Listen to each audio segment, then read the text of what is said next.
வணக்கம் நண்பர்களே. சத்தியமங்கலம் பக்கத்தில் இருக்கிற ஒரு ரிசர்வ் ஃபாரஸ்ட்டுக்குள்ளே நாம் இப்போ ட்ராவல் பண்ணிகிட்டு இருக்கோம். இந்த காட்டுக்குள்ளே மாதத்துக்கு ஒரு தடவை, அதாவது அமாவாசை அன்னைக்கு மட்டும் உள்ளே வரத்துக்கு பர்மிஷன் கொடுப்பாங்க. ஏன்னா அந்த காட்டுக்குள்ளே ஒரு முனீஸ்வரன் கோயில் இருக்குது, அதுக்கு பூஜை நடக்கும். அதுக்காக அலோவ் பண்ணுவாங்க பப்ளிக்கை.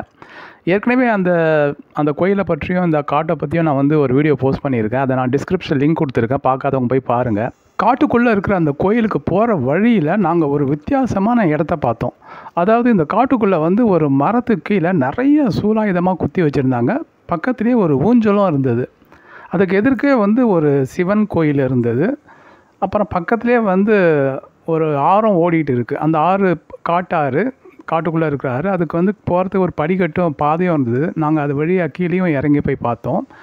ஒருத்தருமே இல்லை இந்த பகுதியில். இந்த கோயிலை சுற்றியும் சரி, இந்த காட்டாறுக்கிட்டையும் சரி, யாருமே இல்லை. ஒரே அமைதியாக இருந்தது. கொஞ்சம் பயமாகவும் இருந்தது. ஏன்னா ஏதாவது அனிமல்ஸ் கூட இருக்கிற மாதிரி எங்களுக்குள்ளேயே ஒரு உள்ளுணர்வு, ஒரு இன்ட்யூஷன், பக்கத்தில் ஏதோ அனிமல்ஸ் தான் இருக்கிற மாதிரி எங்களுக்கு. இந்த இடத்துல கொஞ்சம் தூரத்தில் இருக்கிற அந்த முனீஸ்வரன் கோயிலுக்கு மட்டும் பக்தர்கள் அவ்வளோ பேர் வந்திருந்தாங்க, நிறைய மக்கள். ஏன்னா அன்றைக்கி அமாவாசைன்றதுனால. ஆனால் இந்த சிவன் கோயிலுக்கிட்ட மட்டும் ஏன் யாருமே இல்லை, ஒருத்தர் கூட இல்லையே. எங்களுக்கு கொஞ்சம் ஆச்சரியமாக இருந்தது. அதே டைமில் கொஞ்சம் பயமாகவும் இருந்தது. அதனால் இந்த காட்டாறுலேருந்து மேலே படிக்கட்டு வழியாக ஏறி திரும்ப கோயிலுக்கிட்டே நாங்கள் வந்துட்டோம். இது ஒரு சின்ன கோயில் தான், சிவன் கோயில் மாதிரி தான் தெரியுது. ஏன்னா மேலே பெருசாக நந்தி இருக்குது.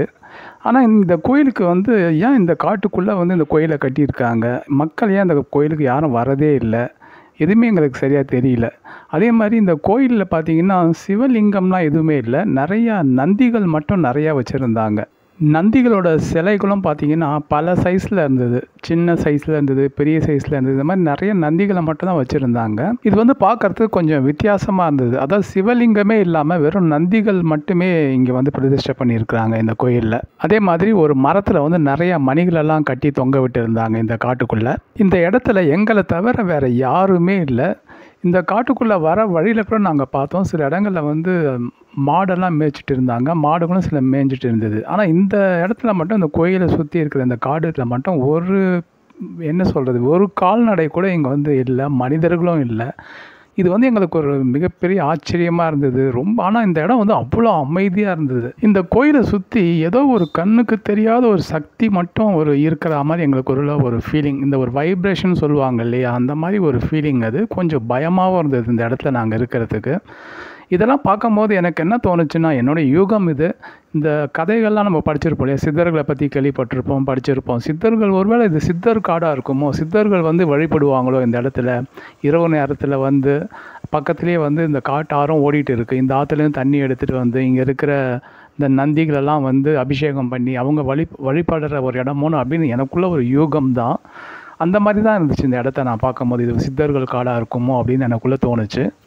இந்த வீடியோ பார்க்கும்போது உங்களுக்கு என்ன தோணுது? ஒருவேளை இதுவும் நான் சொன்ன மாதிரி சித்தர்கள் காடாக இருக்குமா, இல்லை சித்தர்கள் வழிபடுற ஒரு கோயிலாக இருக்குமான்றதை நீங்கள் கமெண்ட் செக்ஷனில் பதிவு பண்ணுங்கள். இந்த வீடியோ பிடிச்சிருந்துச்சுன்னா ஒரு லைக் பண்ணுங்கள்.